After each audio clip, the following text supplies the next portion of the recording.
porque a dor é tão intensa. Olha, Mi, tem tanta gente que eu conheço que vai para o Google.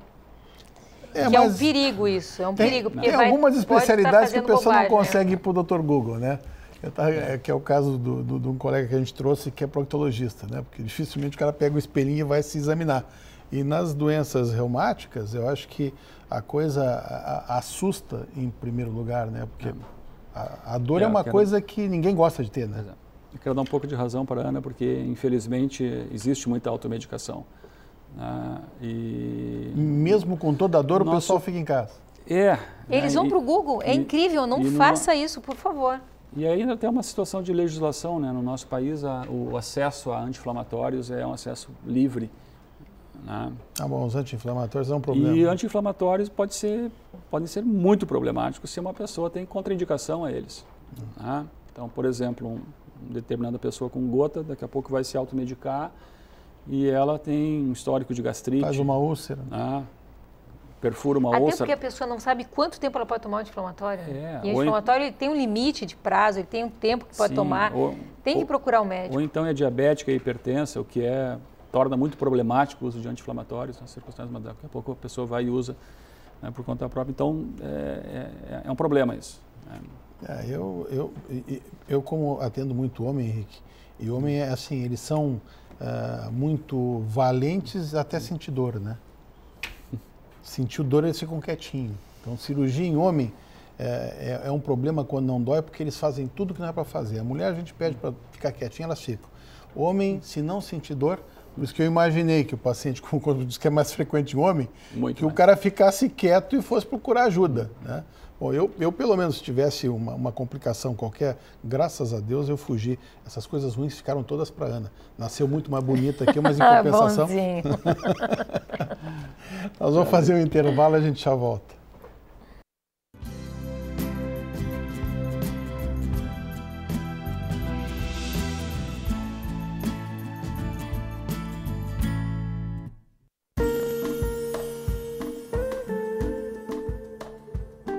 A plástica é o instrumento para a busca da felicidade. Toda vez que nós temos uma maior harmonia entre corpo e mente, nós temos uma pessoa feliz. Pequenos defeitos que nós herdamos quando nascemos, como uma orelha de abano, um nariz adunco, uma mama que não tenha se desenvolvido de forma apropriada, assim como outros pequenos defeitos que vamos ganhando com o envelhecimento, rugas, sobras de pele, gorduras mal localizadas, são todos possíveis de serem melhorados pela cirurgia plástica. Importante lembrar, quando você quiser fazer uma cirurgia plástica, procure um médico que tenha 6 anos de medicina, 3 anos de cirurgia geral, mais 3 anos de cirurgia plástica, que seja reconhecido pela Sociedade Brasileira de Cirurgia Plástica e que seja reconhecido pelo Conselho Federal de Medicina.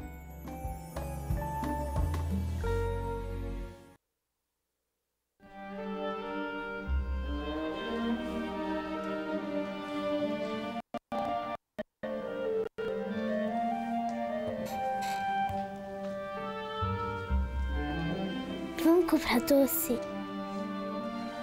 A gente tem que esperar o intervalo, filha. Sua família.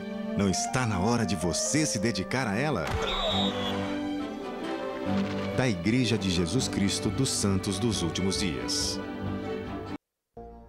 As crianças do Lar Santo Antônio dos Excepcionais possuem inúmeras necessidades especiais. Medicamentos, fisioterapia, aparelhos, exames. Mas, sem dúvida, a maior necessidade destas crianças é a solidariedade. Estenda sua mão. A esperança de dezenas de crianças está no seu gesto.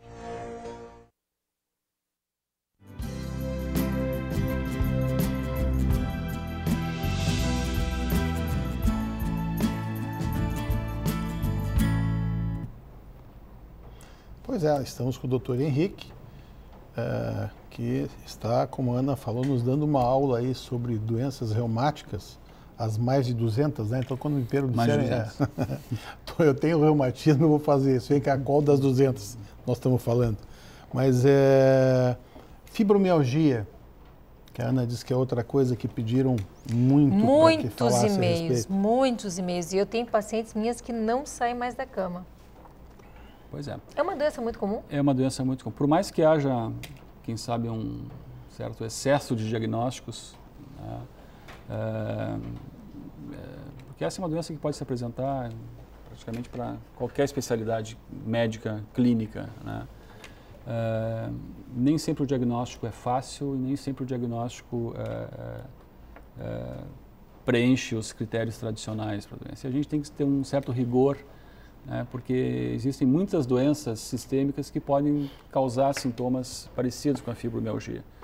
Isto é, um quadro de dor difusa, né? Quando a gente fala em fibromialgia, a primeira coisa que vem à mente, né, é o quadro de dor difusa. Que dói tudo, né? Dói o corpo todo, né? A gente vai examinar, são pontos, a gente chama de pontos dolorosos, ou tender points, em locais mais ou menos bem estabelecidos, ombros, atrás na coluna cervical, regiões glúteas, regiões de quadris, em joelhos, em cotovelos, pontos ao longo da coluna. Esse é o quadro clássico, dor crônica, mínimo 3 meses, e tendo o médico, então, na palpação, detectando esses pontos dolorosos. Ela então, tem cura? O que eu estava colocando é que algumas doenças, como, vamos dar exemplos práticos, doenças, por exemplo, da linha do hipotireoidismo, né, podem se apresentar com sintomas de fibromialgia, né? A própria artrite reumatoide, o lúpus, podem se apresentar inicialmente com quadro de dor crônica, né?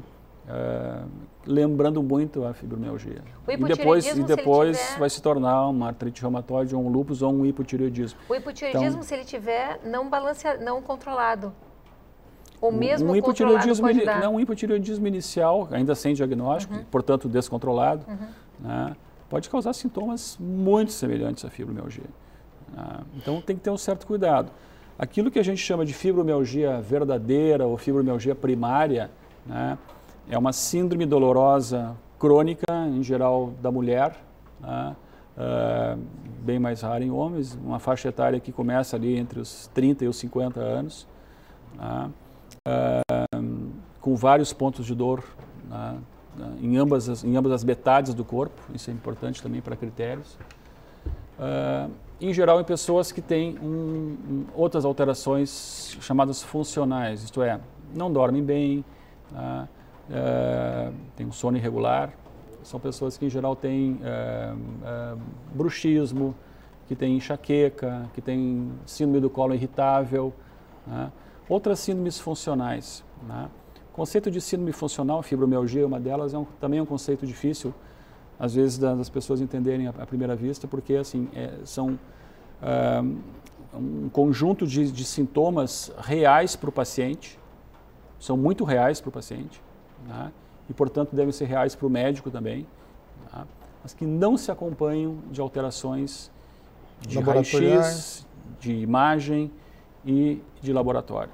Que a dor é muito subjetiva, né? Cada um sente de um jeito diferente. No caso da fibromialgia, nem biópsias musculares, testes eletrofisiológicos musculares, nunca se comprovou que houvesse alterações desse. Portanto, é uma doença funcional.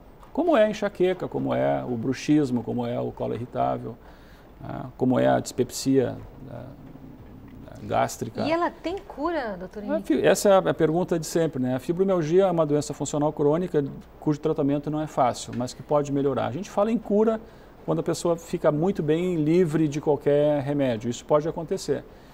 O tratamento da fibromialgia exige bastante disciplina, né? Existem medicações ditas clássicas, né, que a gente chama de nível A de literatura, que são os antidepressivos tricíclicos, usados em dose baixa. Muitas vezes a gente não precisa usar dose antidepressiva. São doses noturnas, por exemplo, de amitriptilina ou nortriptilina, que resolvem muito bem, ajustam muito bem o sono do paciente e atuam muito bem na dor no dia seguinte. São medicações clássicas e que hoje em dia ainda são muito utilizadas, né? Há grupos de medicações novas para fibromialgia que alguns pacientes vão necessitar, né? Algumas dessas medicações já aprovadas pelo FDA e aprovadas para uso no Brasil também. e que tem uma boa função na dor e no ajuste do sono. Então, é uma doença que tem tratamento medicamentoso. O tempo de uso dessas medicações é muito variável de pessoa para pessoa. Algumas pessoas conseguem, ao longo do tempo, ir se livrando dos remédios, né? Que tipo de paciente é esse que vai conseguindo, aos poucos, abandonar os remédios e continuando, permanecendo bem? É o paciente que segue um programa de exercícios, né? Hoje em dia está muito provado na literatura que, então, logo o paciente melhore da dor no início do tratamento, ele indo para uma atividade física, preferencialmente aeróbica, ele evolui bem. Esse é o paciente que vai bem, né? Tem que ter disciplina para fazer atividade aeróbica, para fazer a sua natação, para fazer a sua caminhada, tem que ter disciplina. Mas é muito gratificante para o paciente e para o médico, porque esse é o tipo de paciente que tende a ter uma boa melhora e daqui a pouco até consiga parar a medicação. Sabe que a gente não tem um profissional da saúde que venha no programa que não fale da importância do exercício físico. O exercício físico na fibromialgia é tão importante quanto a parte medicamentosa. Então, há muitos outros métodos que são utilizados na fase aguda da dor, junto com medicação, como fisioterapia tradicional. Alguns pacientes se beneficiam de acupuntura. Enfim, métodos fisioterápicos analgésicos, em geral, são de ajuda na fase aguda. Então, logo o paciente tenha condições de entrar para uma atividade propriamente aeróbica, é aí que a situação começa a deslanchar mesmo por um lado bom. Eu sei que não é autorizado no Brasil ainda pela Anvisa, é autorizado só a hidrozonioterapia, mas já chegou a escutar falar em ozônio para esse tipo de lesão dolorosa? Nada confirmado assim, cientificamente, Miguel, fibromialgia. Alguns países como Cuba, países que têm menos poder aquisitivo para medicação, apesar do que muita gente acha que Cuba a medicina é fantástica. Se fosse fantástica, né? Não estava do jeito que está. Mas países que têm menos condição, muitas vezes eles escolhem como primeira opção o ozônio, por isso que estou te perguntando. Não tem muita nada comprovação. Cientificamente, mas no caso, por exemplo, da fibromialgia, a medicação clássica, que é a amitriptilina, ela é dispensada na rede pública aqui no Brasil. Então, ela se torna acessível. Bem acessível. E mesmo para quem for comprar, é uma medicação muito acessível em termos de custo. Tem só um probleminha de poder acrescentar um pouquinho de peso, né? Não. Imagina se as mulheres vão me perguntar. Isso é verdade, né? Mas depende muito da dose que se usa, né? Em geral, para a fibromialgia, a gente não precisa de doses altas de amitriptilina. Doses altas de amitriptilina, 50 miligramas para cima, existe esse problema de ganho de peso. Doses baixas, que em geral é o que a gente usa, 10 a 25 miligramas, o problema praticamente não existe nessas doses baixinhas.